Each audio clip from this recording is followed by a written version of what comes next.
Baik, bismillahirrahmanirrahim. Sahabat-sahabat, mari kita mulai dengan membaca Al-Fatihah dan sholawat kepada Rasulullah Muhammad SAW. Al-Fatihah.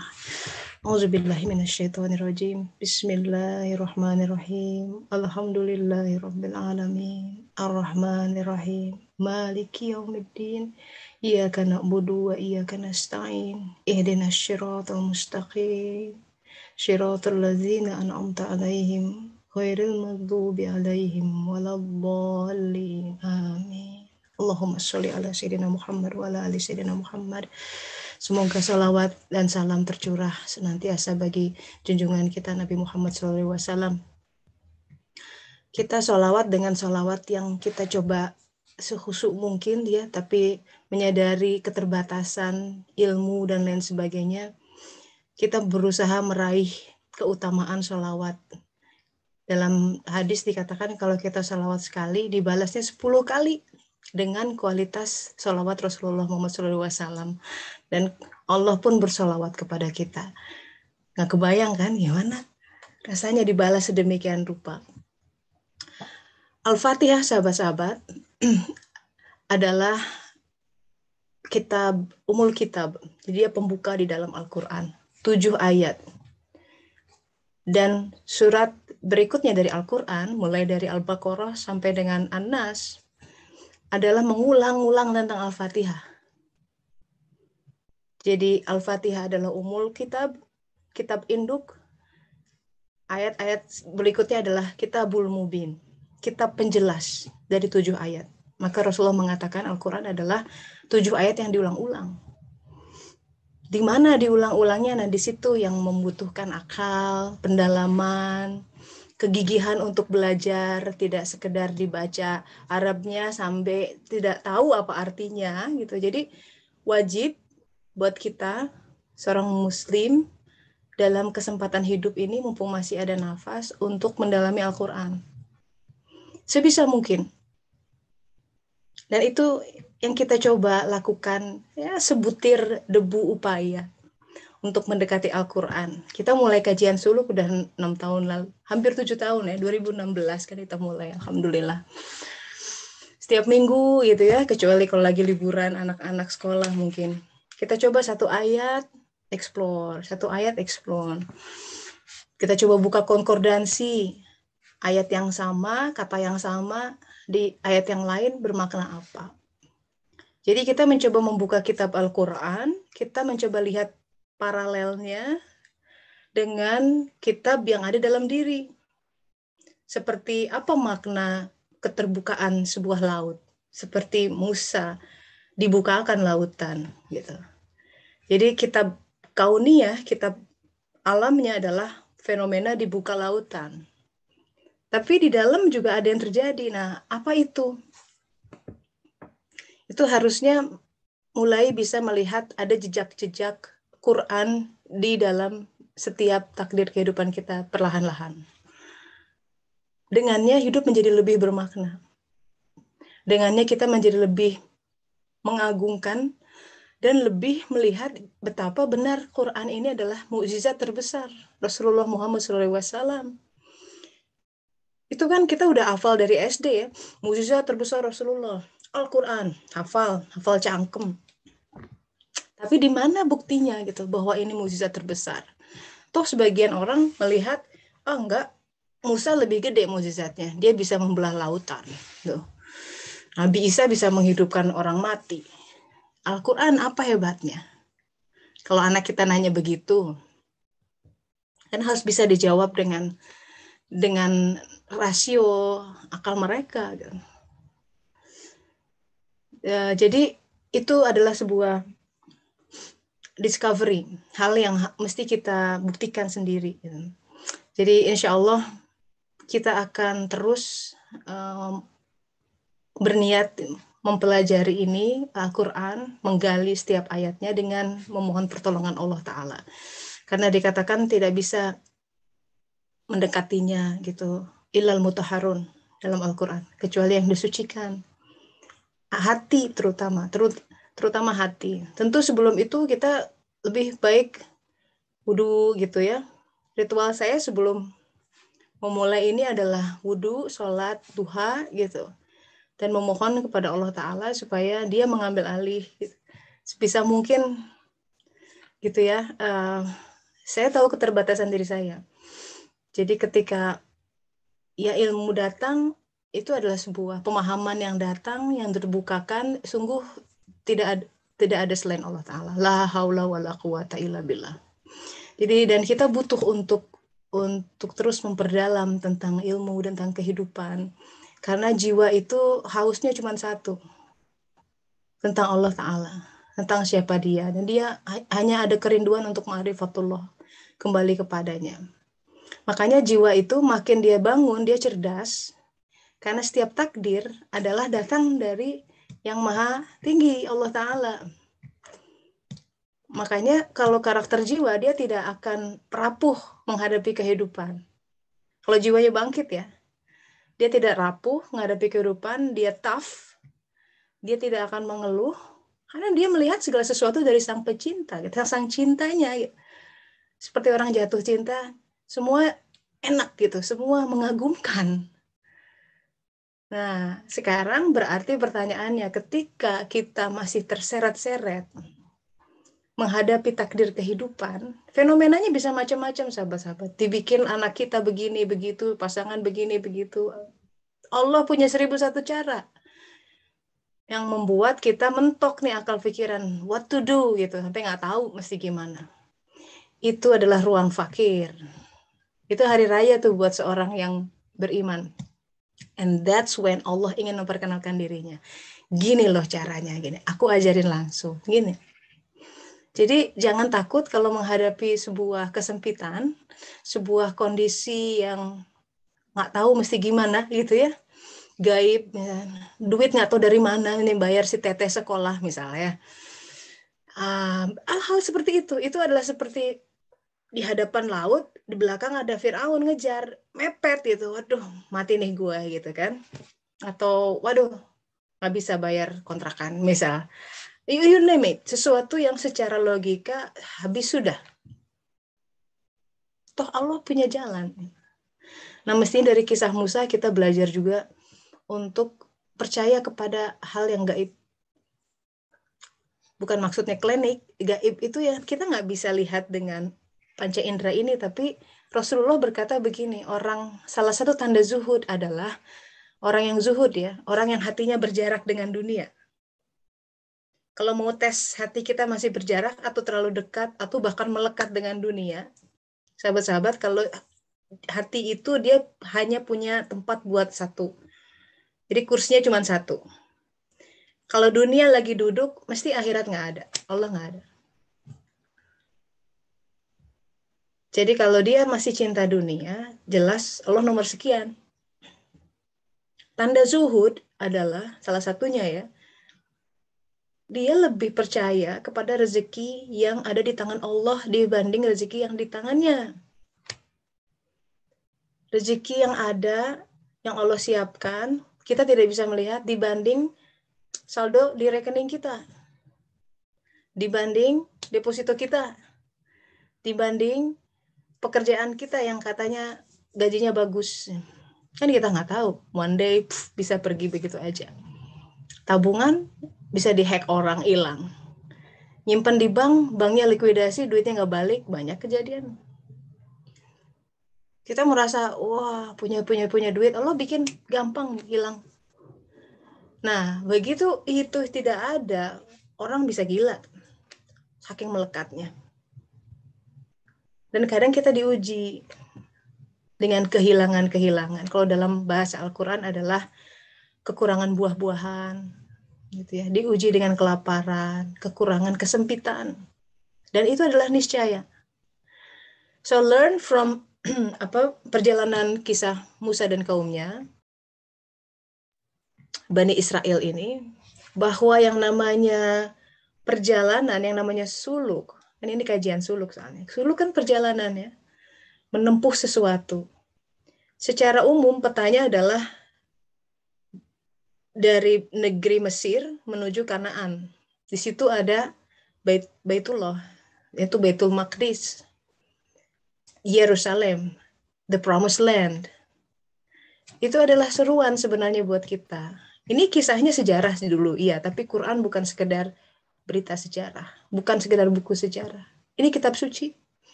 Maka kita mendekatinya pun harus takzim. Derajat ketakziman kita membaca Quran, mendekati Quran pun sudah dapat jaza. Kita bukanya sampai ada yang dicium, sampai ada yang pakai parfum, disimpannya juga di tempat yang tinggi, nggak ditumpuk oleh buku yang lain. Adab-adab seperti itu, sahabat-sahabat, Allah memerhatikan. Bacanya nggak sambil tiduran kayak baca novel gitu ya. Udah wudhu, kalau kemana-mana megangnya pun di dada, misalkan nggak sembarangan. Itu adab-adab. Anda tahu ini every words, ini firman Allah Ta'ala. Surat cinta nih. Nah, dalam perjalanan, sahabat-sahabat, namanya juga lagi ini ya, safar. Dalam perjalanan, itu banyak hal yang tidak nyaman. Namanya juga belum nyampe. Ingat, jadi ketika kita merasa down, ketika merasa energi habis, itu adalah situasi-situasi yang melingkupi orang sedang dalam perjalanan. Harus sabar. Jadikan sholat dan sabar sebagai penolongmu. Kok gitu-gitu lagi? Ya udah, itu aja dulu. If that doesn't help, I don't know what can help. Sesimpel itu. Nggak mesti bayar ini itu. Sholat, sabar. Udah, nggak perlu perantara, nggak perlu apa. Bisa nggak menghadapi tantangan hidup ya? Nggak panik dulu. Ya, nggak selalu sana sini.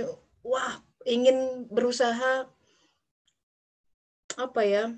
Mencari solusinya sendiri sebelum ngadep dulu sama Allah Ta'ala. Nah, kalau suluk harus mulai terbiasa ngadep sama Allah dulu. Sebelum nelfon sana sini, sebelum nge-WhatsApp sana sini, sebelum konsul sana sini, ngadep Allah dulu. Itu adab. Dalam sejarah sahabat-sahabat Bani Israel diperintahkan berangkat ke Baitul Maqdis. Tanah yang dijanjikan oleh Allah Ta'ala. Di situ nanti ada Baitul Maqdis, artinya rumah yang dikuduskan. Jadi sebenarnya ada 2 titik di bumi yang punya hubungan dengan langit, yaitu Baitul Maqdis dan Baitul Haram. Di situ sebagai pertanda ada 2 batu yang jatuh dari langit. Satu menjadi Hajar Aswad, satu terletak di Baitul Maqdis. Apa itu Baitul Maqdis? Disebut Bait Maqdis karena ada kudus. Menjadi kudus karena ada Ruhul Kudus, singkatnya begitu. Tapi apa itu bait? Rumah. Rumah yang mana? Ini sejarahnya ada. Oke, ya. Kita simpan. Sekarang kita mau melihat korelasinya sejarah ini dengan diri kita. Kita yang tengah berjalan mesti menemukan Baitul Maqdis. Maksudnya apa? Kan bukan kita kemudian jalan beneran ke sana. That's not the idea. Tapi kita dalam menyelami kehidupan, mengarungi takdir dia, apa yang harus dituju? Bait itu adalah baitullah, yaitu qalb di dalam diri kita. Tempat di mana Allah Ta'ala, bukan zatnya ya, kuasanya bertajali. Seperti dalam hadis qudsi, panjang hadisnya, tapi bicara tentang siapa yang mendekat kepada aku dengan melakukan sholat-sholat ibadah sunnah ya, maka aku menjadi penglihatannya ketika dia melihat. Aku menjadi telinganya ketika dia mendengar. Sebuah ungkapan penyatuan. Bukan kita menyatu dengan Allah, tidak bisa. Zat hancur, kita nggak bisa. Dengan kuasanya. Jadi seorang yang sudah masuk makom kolb, jadi kolb ya, terbentuk kolbnya itu sepakat terus sama Allah Ta'ala. Tidak mau dia menginginkan sesuatu, bahkan merasa sesuatu, apalagi merespon dan bekerja tanpa ada lampu hijau dari Allah Ta'ala. Sampai begitu. Jadi artinya sebagai insan, kita harus bergerak dari alam jasadiyah atau bumi Mesir, alam pikiran, ya, alam syahwat, dunia banget, harus pindah untuk ke negeri Yerusalem, Baitul Maqdis. Sebenarnya itu adalah sebuah seruan untuk menemukan surganya masing-masing dengan ciri bahwa di situ ada batu dari surga, dari langit. Dengan kata lain, perjalanan Bani Israel, suluk adalah menyeberang dari dunia palsu, dunia fana, dunia yang selalu tidak pernah gagal mengecewakan kita, bikin kita ketar-ketir, because that's the nature of the world, fana. Ada masa waktunya, ada binasanya. Dan jiwa tuh secara fitrah nggak suka sesuatu yang binasa. Itu digambarkan dalam penggal ketika Ibrahim alaihissalam ceritanya mencari Tuhan gitu ya. Oh dia lihat, oh mungkin bulan gitu ya, indah, bersinar, tapi hilang. Begitu pagi menjelang, datang matahari, cahayanya lebih terang. Nah, ini barangkali. Kemudian senja datang, matahari pun terbenam. Itu kan simbol ya. Tentu seorang Ibrahim cerdas, dia bisa membedakan apa itu bulan, matahari. Tapi simbol bahwa orang tuh cari sesuatu yang bisa mengekalkan dirinya kok. Dan ketika dia tahu bahwa aku akan mati someday, cara dia mengekalkan diri adalah lewat anak-anaknya. Dan itu kadang-kala terjadi sebuah ironi, orang tua kemudian memaksakan kamu harus jadi ini. Karena dia ingin jadi itu gitu. Dan dia memaksakan, impose that to the children. Kasihan anak-anaknya. Dia dipaksa untuk menjadi sesuatu yang bukan dirinya. Karena hawa nafsu orang tuanya. Karena dia ingin abadi. Jadi ada suatu fitrah, kecenderungan untuk abadi. And go on and so forth. Oke, ketika dia tahu usianya berbatas and there's nothing he can do about it, dia bikin sebuah kekaryaan yang dia pikir akan abadi. Dia meninggal akan dikenang orang, mungkin sebuah bangunan yang akan ada di situ ratusan tahun. The idea of that, ide itu tuh udah bikin dia semangat banget. Dia mencurahkan kehidupannya demi mengukir namanya di peradaban supaya abadi. Tapi kita lihat dari peradaban ke peradaban, kalau kita baca dalam Al-Quran, betapa banyak peradaban yang hancur. Sampai kata Al-Quran ada peradaban yang nggak ada, bahkan sisanya tidak ada. Kalau kaumnya, ada beberapa kaum ya masih ada sisa-sisanya. Dalam Al-Quran dikatakan kaumnya Lut gitu ya, sampai hilang sisa. Karena tidak boleh ada sedikit pun traces of that. Jadi kita mau bangun keren segimana apapun, dikasih gempa bumi aja kemarin. Kayak di Turki, hilang semua. Jadi mestinya kita mesti merenung ya, yang dimaksud dengan keabadian itu apa. Nah jadi dengan suluk kita melihat lagi, mereorientasi lah. Aku nyari apa sih gitu selama ini? Aku tuh yang ngebut sana sini, pergi pagi pulang malam gitu ya. Coba deh direorientasi lagi. Caranya begini. As simple this. Kalau nanti malam mati, udah siap belum? Karena zikrul maut, mengingat kematian tuh menjadi merelativasi semuanya. Kalau nanti malam mati, ada satu hal yang bisa dilakukan, what will that be gitu.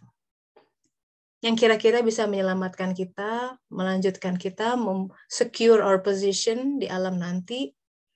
Karena sahabat-sahabat ya, orang sakaratul maut, pernah lihat sakaratul maut, orang ada yang tersenyum, gitu ya, dingin dari kaki, diambilnya kan gitu ke atas. Ada yang membelalak matanya, seperti ketakutan gitu, kayak horor. Jadi dikatakan begini, kalau orang meninggal sakaratul maut, itu kan jiwanya udah mau diambil sama ruh. Jiwa dan ruh akan diambil. Ada bayangan-bayangan tentang alam ke depan yang akan dihadapi sesuai dengan kondisi dia saat meninggal. Kalau dia banyak amalnya, ya, banyak nolong orang, orangnya baik, tidak banyak menyakiti. Jadi ketika dia hilang, pergi tuh semua banyak yang nangis. Dia bisa tersenyum. Cerah gitu mukanya. Kan itu nggak bisa dimanipulasi ya, nggak bisa diada-adakan ya. Kan ada orang yang meninggal tuh bersih wajahnya dan tersenyum. Alhamdulillah, semoga itu tanda alam barzahnya selamat. Ada juga yang begitu diambil nyawanya melotot gitu ya, mengerikan. Sampai harus ditutup matanya manually gitu. Dia melihat hal yang mengerikan. Jadi neraka dan surganya udah mulai diperhatikan ketika sakaratul maut. Karena yang namanya alam barzah itu adalah neraka atau surga pendahuluan. Kalau calon neraka, nauzubillah min dzalik, di barzahnya repot. Butuh doa banyak-banyak gitu ya. Nah di sana, sahabat-sahabat alam sana, kita nggak punya handphone untuk ngubungin teteh, kirim aku gitu. Misalkan ya, yang adik atau apa. Hanya betul-betul mengandalkan Allah Ta'ala. Siapa coba? Di situ. Nah sekarang begini, kalau di dunia ini kita nggak biasa komunikasi sama Allah Ta'ala dan mengandalkan Dia, di sana repot. Jadi pengandalan kepada Allah terus dari sekarang. Dari sekarang dibangun komunikasi itu.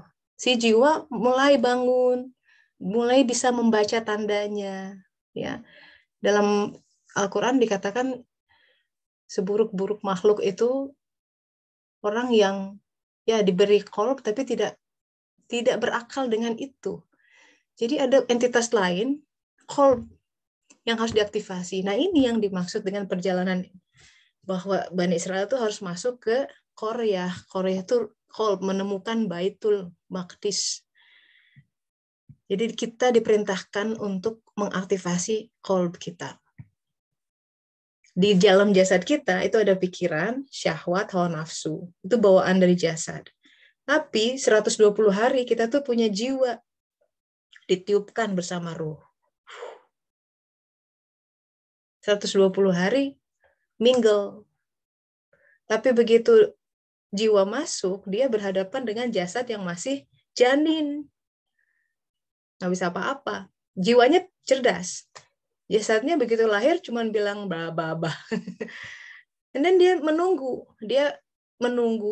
si jasad akalnya naik. Dan puncak kematangan akal jasad itu di usia 40 tahun. Harusnya. That's the age when we can make sense of things. Kalau udah 40 ke atas, tidak ada kecenderungan mencari Allah. Make sense of things itu gini. Dia mulai melihat apa yang esensi dalam kehidupan. Apa yang paling penting. Nggak tertipu oleh pikiran syahwat dan hawa nafsu. Yang merupakan penyakit manusia. Sudah mulai mempertanyakan pimpinan, ya selama ini aku dipengaruhi oleh waham kehidupan, berupa khawatir hari esok. Seolah-olah kalau pekerjaan nggak ada, habislah sudah, anakku tidak bisa dinafkahi gitu. Itu kan jiwa yang belum diri akal yang belum naik tuh, belum dewasa. Atau syahwatnya menjadi komando. Semuanya senangnya bersifat material.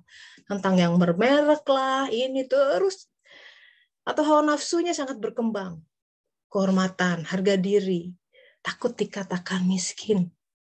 Takut dipandang gagal. Takut dibilang nggak keren. Takut dikatakan sebagai orang nggak punya gitu.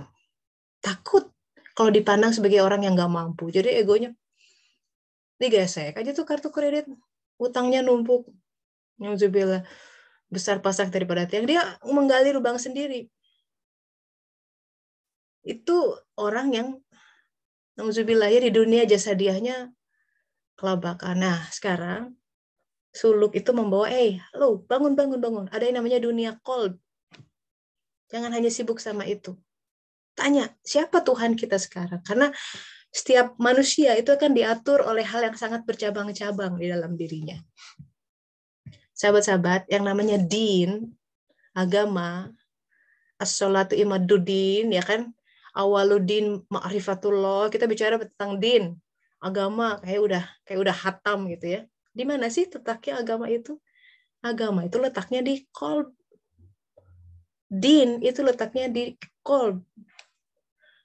Seseorang tidak akan dikatakan beragama secara hakikat, tidak akan selamat kalau di dalam qalbnya ada imam yang lain selain Allah.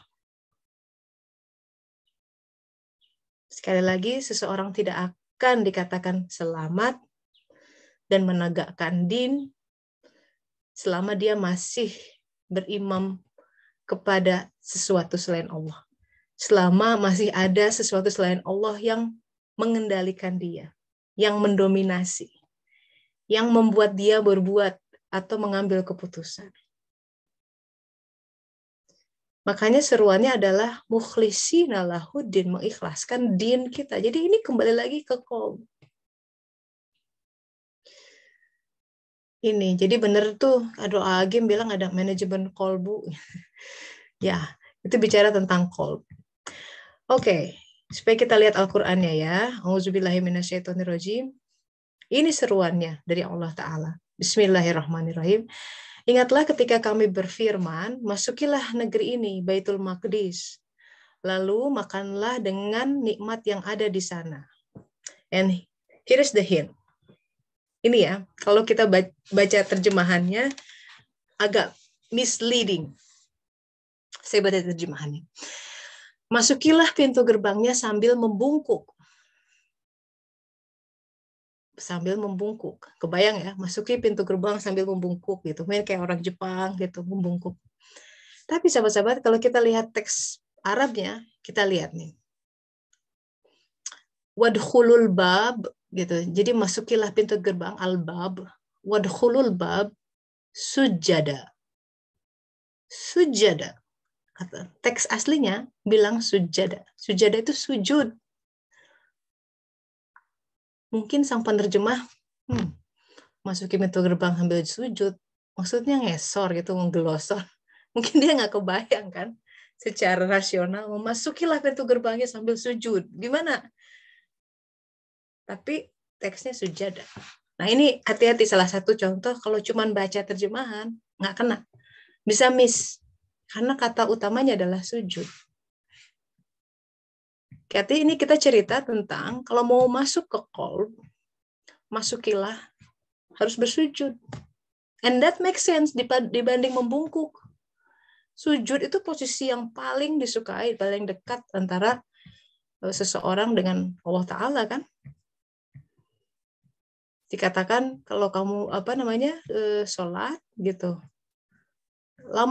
lamakan sujudnya, dan di situ berdoalah begitu. Jadi the way up is down. Cara kita mi'raj untuk naik itu adalah dengan mensujudkan diri. Ketika sujud, si kepala rasio yang selama ini mendominasi kita, dan kita andalkan benar untuk menganalisa persoalan, mencari solusi, ditekan erat-erat ke atas tanah, direndahkan. Posisinya bahkan lebih rendah dari posisi dada, di mana qalb berada. Jadi qalbnya naik. Seseorang dalam posisi sujud, itu adalah sebuah simbol qalbnya mulai di atas. Jadi qalb berada di atas pikiran. Artinya apa sahabat-sahabat? Di dalam dunia suluk, kalau kita memasuki I'm going to embark this journey, aku mau harus tekad begitu. Dan harus namanya tekad itu bisa luntur. Terus harus disemangati lagi, ayo kita mesti nyampe nih, qalbnya mesti nyala. Ayo mesti sampai ke the promised land, Baitul Maqdisnya gitu. Kenapa kolb di atas pikiran, sujud? Karena dalam suluk, ya, dalam jalan taubat, banyak hal yang ada di luar logika. Artinya, kalau kita berazam, bertekad mau bersuluk, tapi pikiran kita masih mendominasi, pasti banyak kebentur. Pasti banyak masalah. Itu terjadi ketika Nabi Musa alaihissalam diajari oleh Khidir alaihissalam. Pusing kan Nabi nih. Itu kan ceritanya suatu hari Nabi Musa berceletuk gitu bahwa aku seperti orang yang paling banyak berilmu gitu ya, kayak merasa sudah diajari Allah Ta'ala banyak. Terus kata Allah, tidak, masih ada orang lain yang lebih berilmu darimu. Kaget kan Musa. Tapi karena dia seorang pencari Tuhan, dia bertanya, di mana dia? Aku akan cari walaupun aku harus berjalan bertahun-tahun. Karena dia pengen belajar. Kalau ada orang yang berilmu, berarti dia lebih tahu tentang Allah, tentang sesuatu yang dia belum tahu. Itu kemudian di dalam surat Al-Kahfi, ya, ketemu itu Musa yang kemudian melihat kenapa Nabi Khidir memenggal anak kecil. Kan disuruh jangan nanya. Melubangi perahu, merobohkan tembok di rumahnya anak yatim piatu, doesn't make sense. All those things doesn't make sense. Semua seperti menyalahi syariat. Seolah-olah. Tapi itu atas perintah Allah. Kenapa sujud, sahabat-sahabat, sekali lagi memasuki gerbang kolb dengan bersujud. Kalau kita mau bersuluk betul ya, kuncinya banyak-banyak sujud. Dalam sujud, itu kita akan melihat dalam kehidupan terjadi hal-hal yang sepertinya merusak. Kehilangan seseorang yang dicintai, perpisahan, bangkrut, you name it. Sepertinya merusak fenomenanya. Di mana kebaikannya menurut si akal ini nih, si rasio.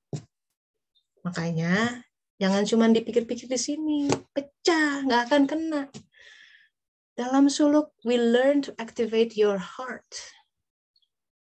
Caranya gimana? Banyak zikir. Sholat benerin.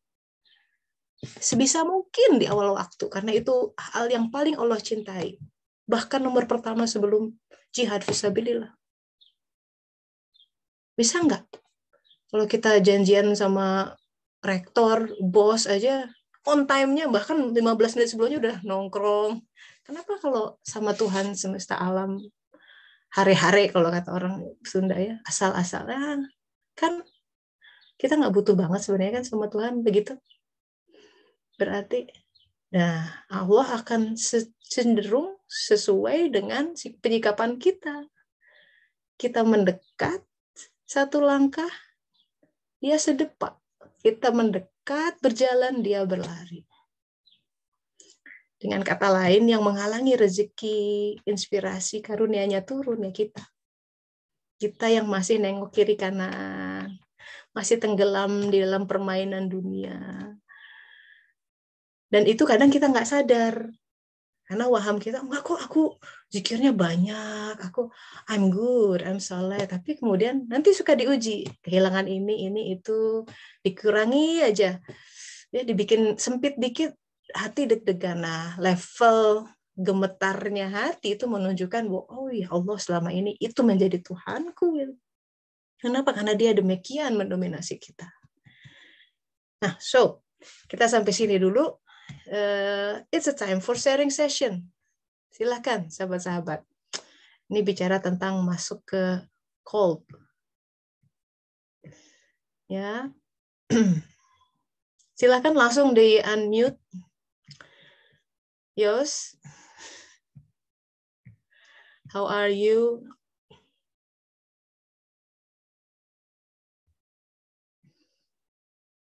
Silakan Teh. Kita gunakan momen yang ada untuk meraih ilmu dan kebaikan sebisa mungkin. Silakan. Mbak Dewi masih di Pakistan nih? Lagi di jalan. Udah pulang. Udah pulang? Aduh. Udah. Gimana, masih sakit perut nggak? Masih dikit nih, agak-agak oh my panas God. kayaknya. Acidnya. Semoga nggak dapet tipes tuh ya. Aduh jangan dong. Saya udah minum. Makanya. Udah minum ofloxacin. Oh, iya. So apa yang dipelajari? Kan bersuluk tuh kemarin. Setiap perjalanan adalah perjalanan suluk. Sadar apa tidak. Tapi Allah di Lauh Mahfuznya udah bilang, Deo, kamu tanggal sekian sampai sekian Pakistan ya. Long before you were born. You were ada arah ke situ tuh, udah ditulisin. Apa yang belajar dari apa di situ? Apa yang menarik, Mbak Deo? Dari mana ya? Saya ngeliatnya banyak juga sih. Ada kalau yang nggak berhubungan dengan Pakistan ya. Nah, ini lanjutan dari apa yang saya ceritain di minggu lalu ya. Minggu lalu saya ikut nggak sih? Enggak deh, 2 minggu lalu. Yang tiba-tiba suami bilang, nggak boleh lagi kamu pakai dapur rumah untuk bikin makanan yang dijual gitu kan. Nah, saya nurut aja waktu itu karena saya pikir, ini Allah yang ngomong sama saya. Ya udah saya nurut. Dan lagi pula kan ya saya harus nurut ya sama suami. Karena saya pikir kalau saya nurut sama suami, ya nanti saya dapat reward gitu kan.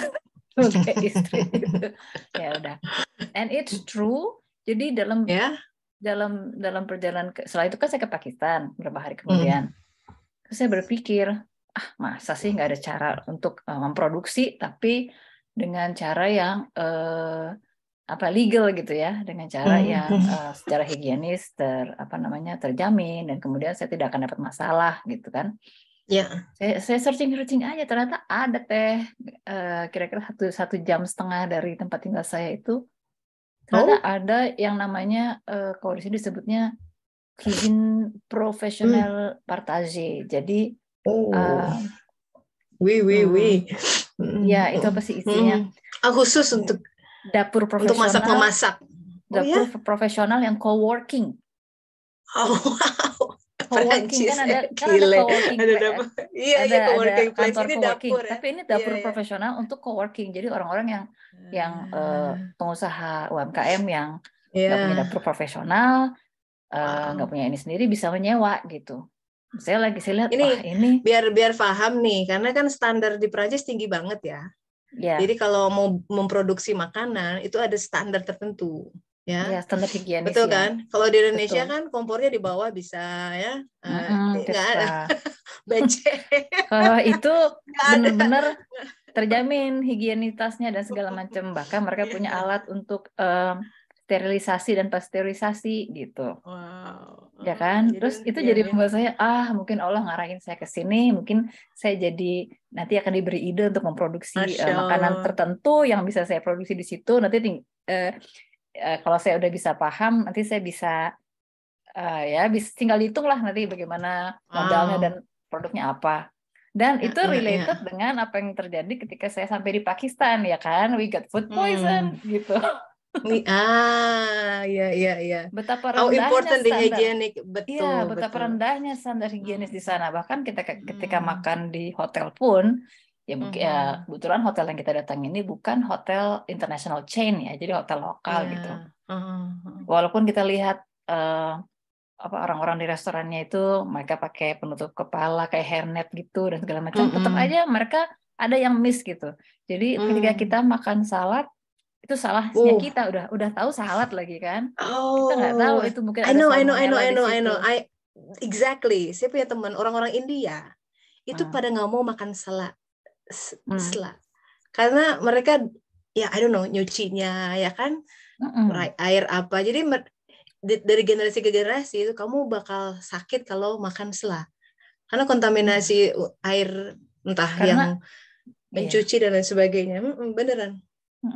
Dari airnya mungkin mereka pakai mayones bikin sendiri yang ada salmonellanya kan, dan nggak ditaruh di tempat yang bersuhu tertentu gitu. Ya tapi kita tumbuh di Indonesia udah biasa tuh ya kayak gitu-gitu, si abang bakso di SD nggak bersih. I just remember tukang bubur, mangkoknya tuh dicuci di ember air tuh. Satu, and then bubur, tukang bakso, dicuci di situ aja airnya, nyampur sama yang lain, and at that moment we think that biasa aja, dan perutnya udah kuat gitu. Ya kita udah 10 tahun di Eropa ya, jadi manja nih flora dan faunanya. Jadi udah nggak biasa ya. Aku inget tuh ini ada Sally di sini si Uyos. Dia suatu saat aku ke Indonesia, dia tahu aku suka tutut. You know, tutut. Wah, ada seruput-seruput enak kan? Dia kasihlah aku. Tutut dari mall. Ya, biasanya nggak apa-apa makan. Malamnya wow, mulus. Iya, itu dia. Jadi udah nggak biasa lagi. Oh iya. my God. Ini Ya, detik ini saya baru sadar tuh Teh. Detik ini saya apaan? baru sadar, oh itu ya kenapa Allah melarang saya. Udah, kamu kalau mau mengembangkan bisnis, stop dengan cara seperti itu. Wow. Coba dengan cara yang seperti ini, Jadi ada mungkin hikmahnya nanti ya. ada Awalnya imahnya agak ya. kesel kan? Kesel gitu. But it's good Tapi that you have your own place, isn't it? Jadi kayak ke kantor gitu.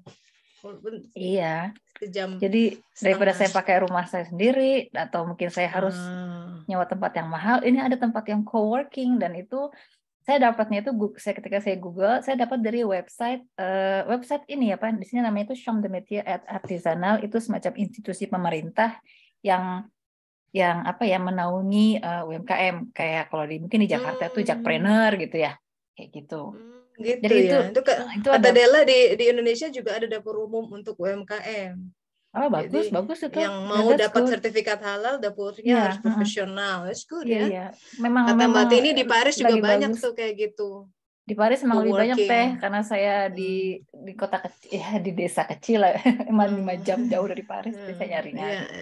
Iya, alhamdulillah. So your trip makin menguatkan that shift ya.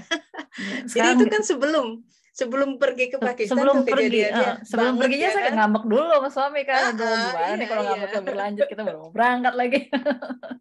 Ternyata di situ dikasih icip-icip gini loh, kalau makanannya mesti, wah alhamdulillah. Jadi sudah tersenyum sekarang.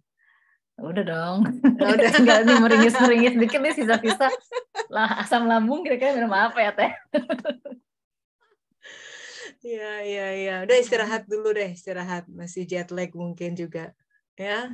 Thank you ya. Iya, sama-sama Teh. Itu dari Mbak Dewi. Jadi bagaimana hal-hal yang terjadi keseharian ya, kadang kita komunikasi dengan pasangan, ada yang nggak berkenan gitu, ada yang bikin kesel. Nah itu tuh hal-hal seperti itu sahabat-sahabat mesti dicermati. Kenapa kesel, kenapa tersinggung gitu ya. Kadang-kadang kalau kita telusuri, sebenarnya yang dia katakan, kalau boleh rasional ya, misalkan kepala dingin melihatnya, yang dia katakan benar, tapi kenapa kok aku emosinya naik gitu. Jadi apa itu yang harus digali. Ada luka-luka masa lalu kadang-kadang ya yang belum sembuh. Ada trauma-trauma masa lalu yang masih harus dirumat gitu, yang masih harus diobati. Kalau luka tuh masih basah gitu ya, belum sembuh. Nah itu apalagi kalau sampai infeksi gitu ya, sampai kemana-mana. Nah, inevitably sahabat-sahabat kita dalam menaungi kehidupan, ada jejak-jejak luka-luka secara emosional yang terbentuk oleh upbringing, lingkungan, dan lain sebagainya.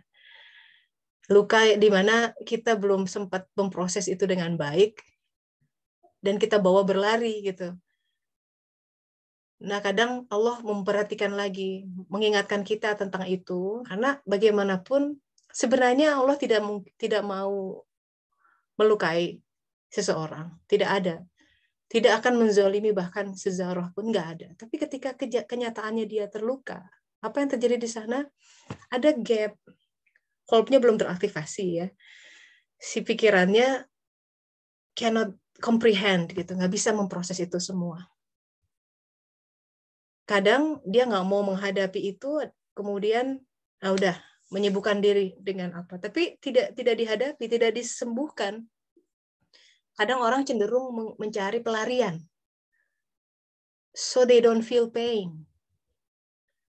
Sakit karena ditinggal, sakit karena perpisahan, sakit karena dikecewakan gitu ya. Itu hal-hal yang sebenarnya harus dihadapi lagi sampai dia sembuh. Jadi kebanyakan orang itu lebih kepada strategi melarikan diri dari battlefield dan just to numb the pain. Ada cara orang untuk numb the pain dengan kerja sampai lupa, tahu-tahu tidur. Besoknya kerja sampai tidur. Karir gitu ya. Karena dia tahu ada satu sisi yang dia nggak mau ngelihat. Jadi dia sibukkan sedemikian rupa dalam satu sisi, but eventually that person knows that eating up inside gitu. Kayak kanker, nauzubillah, memakan dirinya. Karena dia merasa dikejar-kejar oleh sesuatu, dihantui oleh sesuatu. Kadang mimpi buruk. Kadang itu yang bikin sholat jadi nggak khusyuk gitu. Karena itu muncul ketika kita dalam sholat, harusnya no gitu ya. Muncul. Itu semua hantu-hantu itu. Ya, kita lebih takut sama hantu di luar gitu. Ya, tapi hantu dalam diri kita berupa ya itu yang sebenarnya harus kita sembuhkan, karena itu yang membuat kita tidak happy, tidak damai, tidak bersuka cita menghadapi takdirnya. Jadi perjalanan Bani Israel ini, sahabat-sahabat, ini dari Mesir ke Kanaan, ini sebenarnya sebuah seruan dari Allah Ta'ala, hey, temukan surgamu, sebagaimana Adam dan Hawa pernah di surga. Apakah secara fisik Bani Israel masuk surga pada saat itu? Tidak. Karena mereka mestinya tinggal di Yerusalem. But that is a symbol bahwa walaupun kita tinggal di bumi, tapi kita mesti hidup bagaikan di surga. Bukan berarti our imagination of surga adalah leye-leye di pinggir pantai, nyanyi-nyanyi, sunbathing, atau itu mah surga syahwat. Gini, nggak ada nabi-nabi, para wali Allah hidup tuh ya, wow, berjibaku. Kenapa? Dia mencurahkan apa yang ada ya di dirinya untuk yang lain, untuk beramal, secure jalan ke alam berikutnya. Yang dimaksud surga itu begini, walaupun ujiannya banyak, tiap hari ada terus, walaupun penderitaannya banyak, ada aja yang bikin hati gitu ya, makan hati. Tapi bagai di surga. Seperti Ibrahim alaihissalam dikelilingi api. Api akan dibilang oleh Allah Ta'ala, api dinginlah. Itu.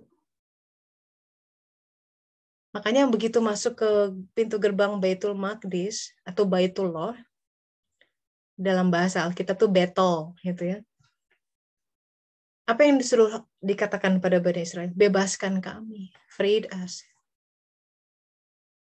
Yang dibebaskan tuh supaya kita nggak ada beban pikiran ya, yang nggak perlu, beban-beban syahwat yang selalu nempel, bikin kita craving terus gitu. Yang seolah-olah, aduh kalau aku nggak makan ini, aku nggak enak gitu ya. Kayak kalau aku nggak punya ini, sedih. Itu kan beban. Kita nggak bebas. Kita diperbudak oleh pikiran kita, syahwat kita, hawa nafsu. Itu semua dalam suluk dilepas satu-satu. Suluk, in other way, is the path to our freedom. Pengen jadi bebas. Bebas, lepas, ringan. No pressure. Gitu. Bagaimana dia tuh belum?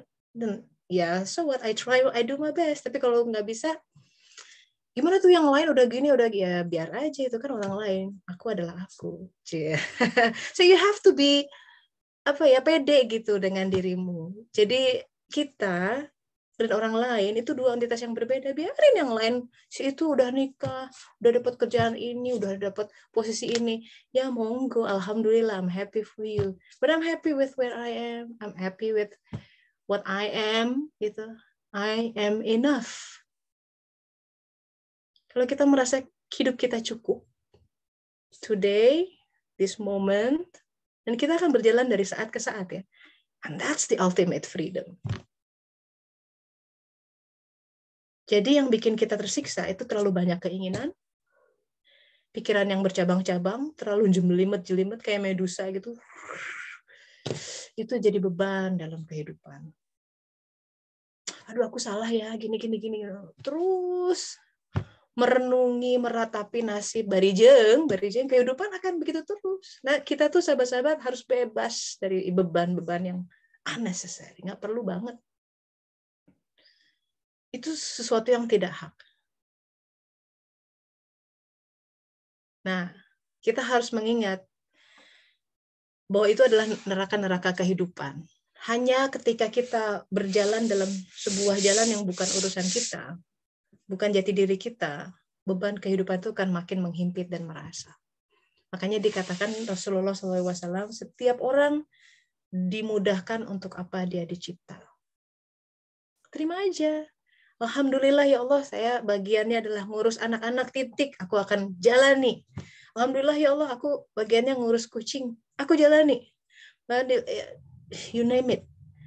Yang ada di depan itu diagungkan. Itu caranya. Tapi kan manusia pengen ingin kelihatan jagoan. Wanita career. Hebat. Banyak bukunya. Banyak achievement-nya. Masuk ke majalah. Gayanya gini. Di foto. Woman of the Year. Kan itu syahwat. Kalau dimudahkan, by all means, go ahead, do it. Clap. Tapi kan nggak semua bisa begitu.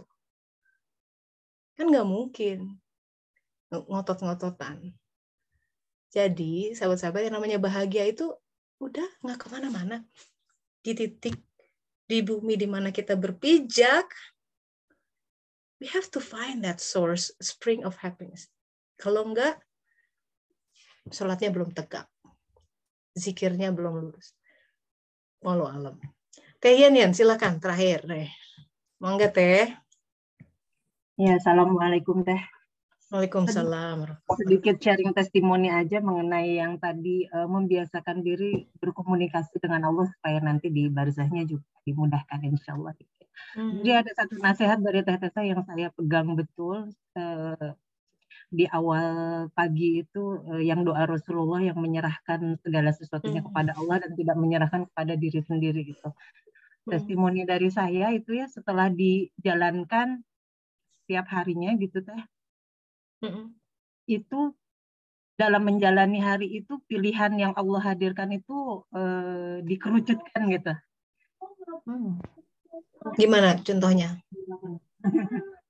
Jadi si Ade. Kalau biasanya kan kalau apa namanya misalnya ngedengar azan gitu ya.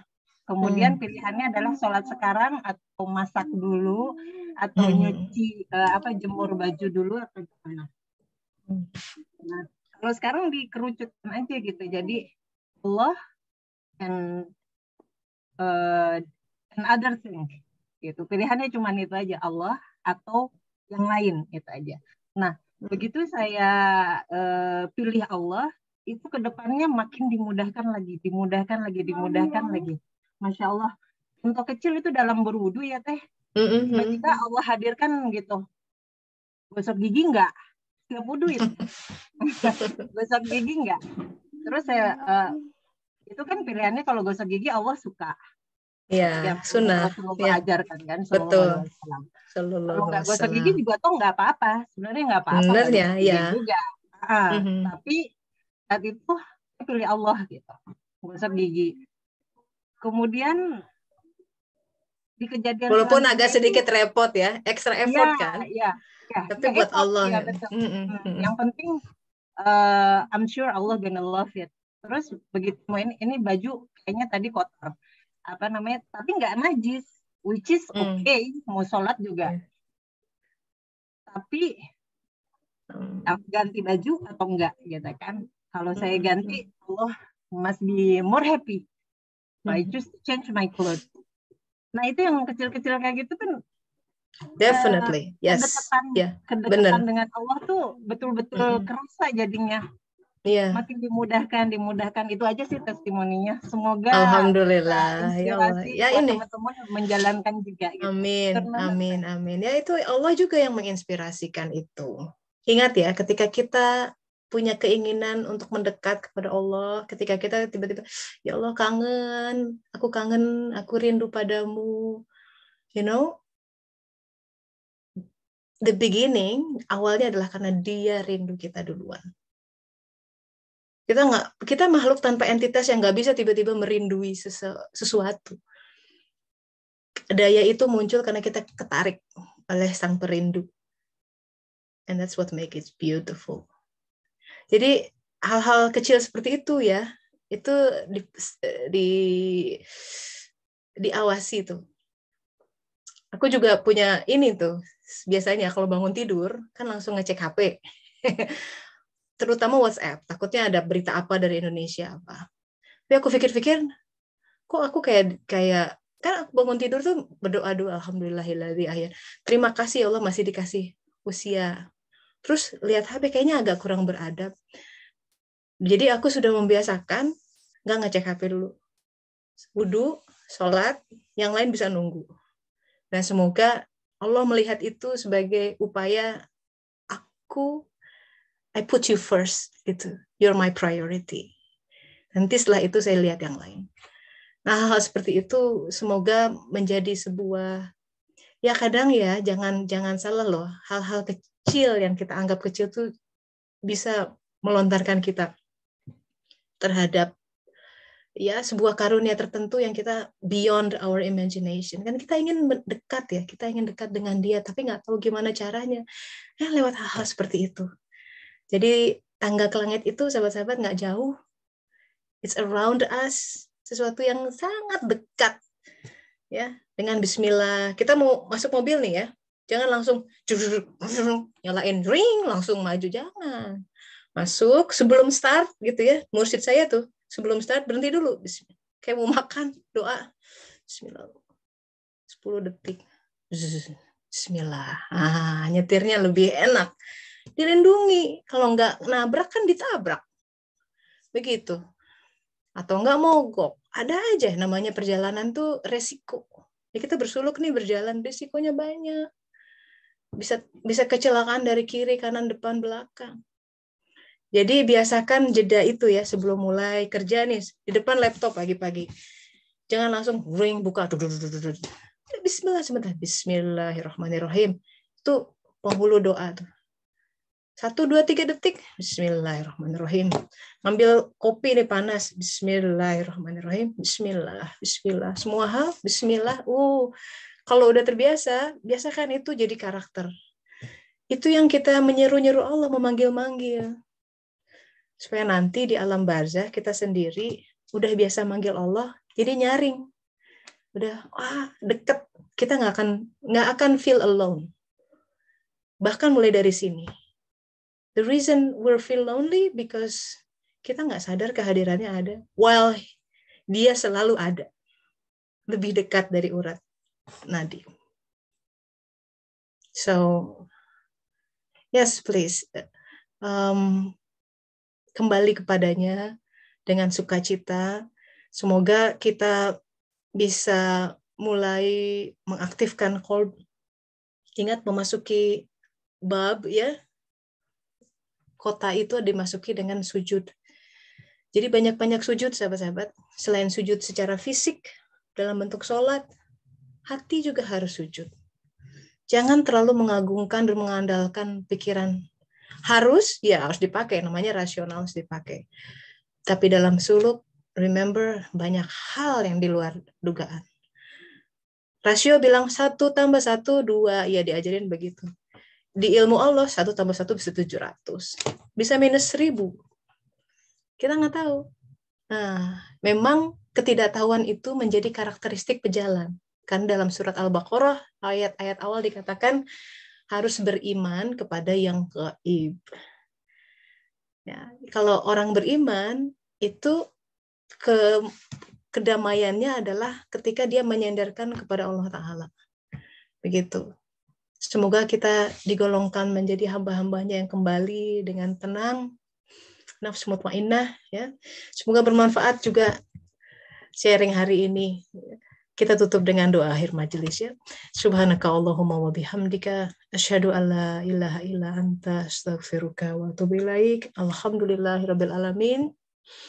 Sahabat-sahabat, terima kasih. Mohon maaf jika ada hal yang kurang berkenan. Terima kasih di sini. Terima kasih Pak Agung, Mbak Maya, Mbak Eli, ya Bu Eli, Yos. Terima kasih ya, Mbak Ade. Pamit dulu. Terima kasih, Assalamualaikum warahmatullahi wabarakatuh.